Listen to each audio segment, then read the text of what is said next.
প্রতিষ্ঠা করতে গিয়ে সার্বভৌমত্বকে ভারতের কাছে লিজ দিয়েছিল। এটা কোনো গুজরাট নয়, এটা বাংলাদেশ। বিগত 16 বছরে খুনি হাসিনা বাংলাদেশের নাগরিকদের হয় দালাল বানিয়েছে, না হয় দাস বানিয়েছে। 71-এ শেখ মুজিবুর রহমান তার ব্যক্তিগত পারিবারিক মুজিববাদ প্রতিষ্ঠা করতে গিয়ে বাংলাদেশ রাষ্ট্রের স্বার্থ বিসর্জন দিয়েছিল। এই শেখ মুজিবুর রহমান রাষ্ট্র প্রতিষ্ঠা না করে মুজিববাদ প্রতিষ্ঠা করতে চেয়েছিল। মুজিববাদ প্রতিষ্ঠা করতে গিয়ে দেশের সংবিধান ধ্বংস করেছিল। মুজিববাদ প্রতিষ্ঠা করতে গিয়ে সার্বভৌমত্বকে ভারতের কাছে লিজ দিয়েছিল।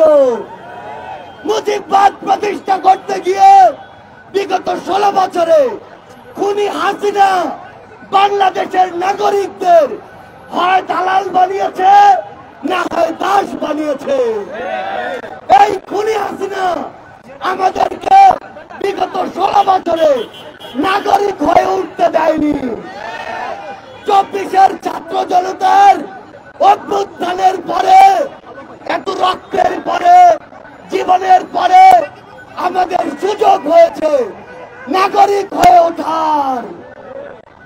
বাংলাদেশের ছাত্র জনতা আমরা ঐক্যবদ্ধ ভাবে নাগরিক হয়ে উঠব তো?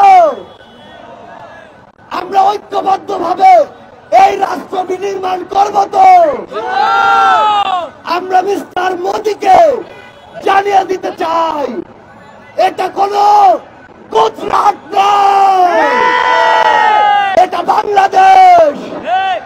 এখানে উগ্র সাম্প্রদায়িকতা চলে না। এখানে গুজব দিয়ে মানুষ হত্যা করে ক্ষমতায় যাওয়া যায় না। আমরা পৃথিবীর প্রত্যেকটি দেশকে বলে দিতে চাই, আমাদের সাথে সম্পর্ক হতে হবে সম্মানের, সম্পর্ক হতে হবে সমতার। কেউ যদি শোষণের দৃষ্টিতে আমাদের দিকে তাকায়, আমরা সেই চোখ উপড়ে ফেলবো। আমরা আপনাদেরকে একটি কথা বলে দিতে চাই, আগামীর বাংলাদেশে আপনাদের হয়ে জাতীয় নাগরিক কমিটি সাম্য, মানবিক মর্যাদা এবং ন্যায় বিচারের বাংলাদেশ রাষ্ট্র কায়েম করবে।